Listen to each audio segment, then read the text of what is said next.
నిరీక్షణ న్యూస్కు స్వాగతం. నేను మీ మ్యాజిక్ రాజా.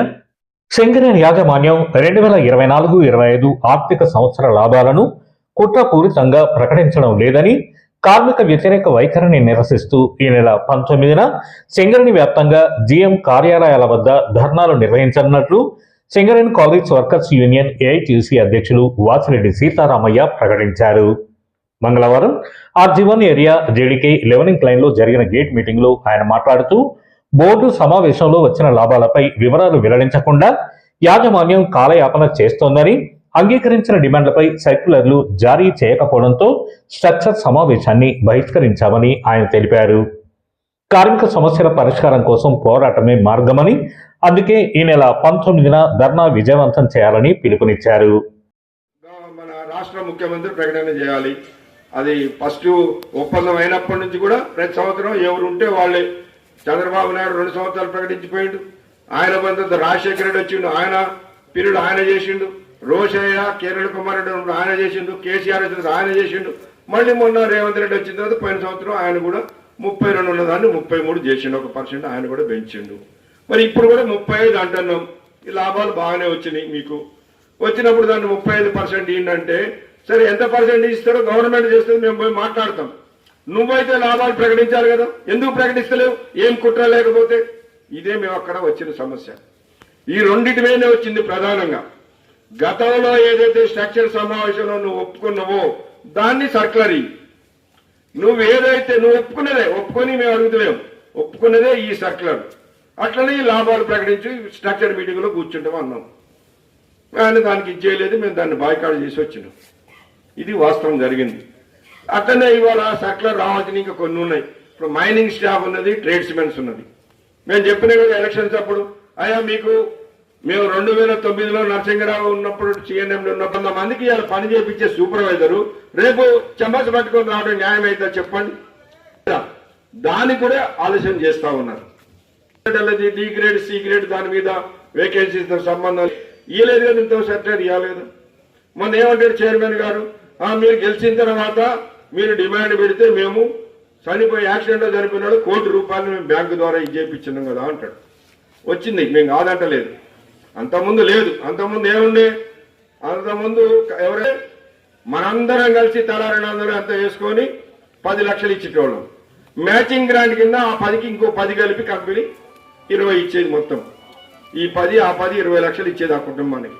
మనమేమన్నా ₹1 కోటి ఇవ్వాలని డిమాండ్ పెట్టినాం. ఎప్పుడు ఇది 6-7 సంవత్సరాల క్రితమే SRP 3లో 4 కార్మికులు చనిపోయినాడు పెట్టిన డిమాండ్ ఇది.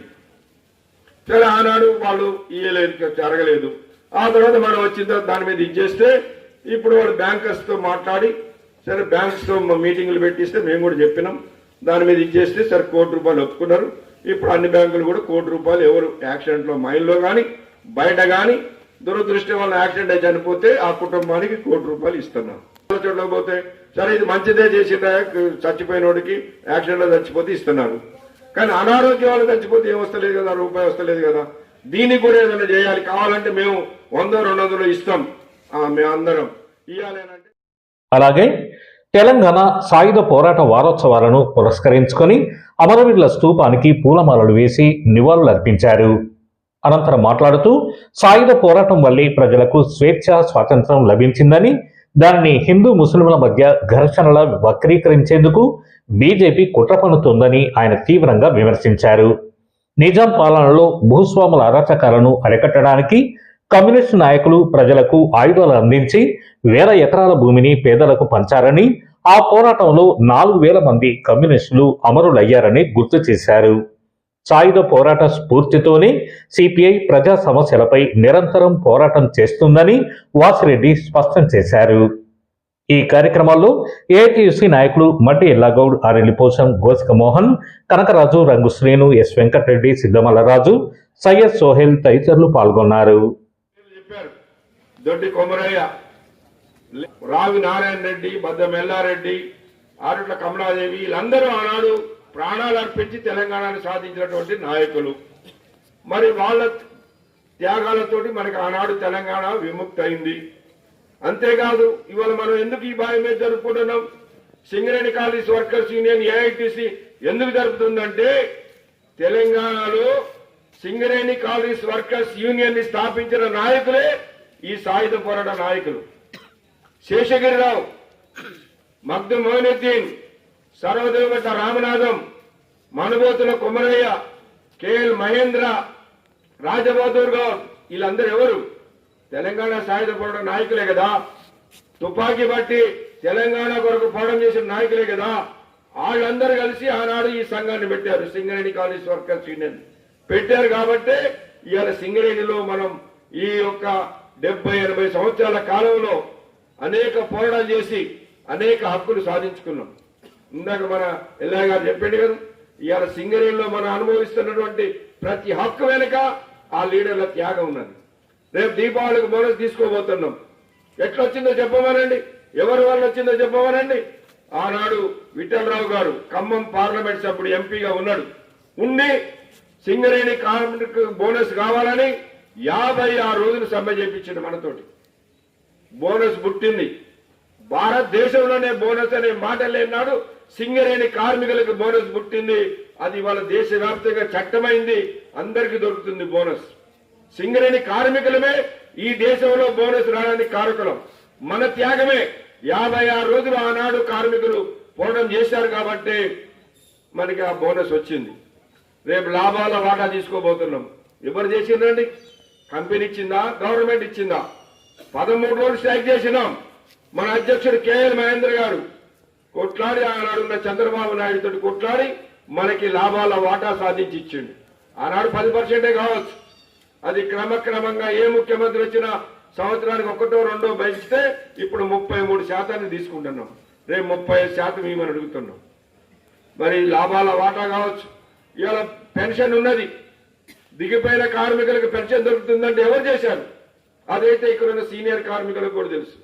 కొమరయ్య గారు ఆనాడు పెన్షన్ వద్దని ఇవాళ ఏ సంఘాలైతే మాట్లాడుతున్నాయో చెప్పమనండి. పెన్షన్ వద్దని కరపత్రం వేసిన సంఘం ఉన్నదా లేదా? ఇవాళ పెన్షన్ తీసుకుంటున్నారా లేదా? మరి ఆనాడు పెన్షన్ వద్దని కొమరయ్య గారి మీద మన గోదావరికని సెంటర్ లో రాళ్లు వేపించిన లీడర్లు ఇవాళ మాట్లాడుతున్నారు, పెద్ద పెద్ద మాటలు మాట్లాడుతున్నారు. పెన్షన్ వద్దన్నారు. అదే కొమరయ్య గారు మీ మాటలిని ఆనాడు కనుక ఇచ్చేసి ఉండకపోతే ఇవాళ మనకి పెన్షన్ వచ్చేది. ఆగస్టు 15న మనకు స్వాతంత్రం వచ్చింది. దాదాపు 200 సంవత్సరాలు పాలించినటువంటి బ్రిటిష్ సామ్రాజ్యవాదులకు వ్యతిరేకంగా భారతదేశ ప్రజలంతా విరోచిత పోరాటం చేసి మరి సంపూర్ణ స్వాతంత్రం కావాలని ఆ రోజు కమ్యూనిస్టులు పిలిపించి పోరాటాన్ని నిర్వహించడం జరిగింది. మరి అందులో భాగంగానే మనకు ఆగస్టు 15న స్వాతంత్రం రావడం జరిగింది. అయినప్పటికీ మన హైదరాబాద్ సంస్థానం మాత్రం 7వ నిజాం నవాబు మీర్ ఉస్మాన్ అలీ ఖాన్ బహదూర్ చేతిలో ఉండిపోవడం, ఆయన అనేకమైనటువంటి రాజరిక పాలనను కొనసాగిస్తున్న ధర్మిలా మరి కమ్యూనిస్టు పార్టీ నాయకులు కామ్రేడ్ రావి నారాయణ రెడ్డి గారు, బద్దం ఎల్లారెడ్డి గారు, అదేవిధంగా మగ్దుం మోయినుద్దీన్ గారు ఈ యొక్క తెలంగాణ సాయుధ పోరాటానికి 1947 సెప్టెంబర్ 11న పిలుపునివ్వడం జరిగింది. మరి ఆ పిలుపుని అందుకొని మట్టి మనుషులైన ఈ తెలంగాణ ప్రజలంతా కూడా కారపొడులు, గుత్పలు, ఇతర అనేకమైనటువంటి ఆయుధాలను సమకూర్చుకొని నిజాం నవాబు సేనలను ఎదిరించడం జరిగింది.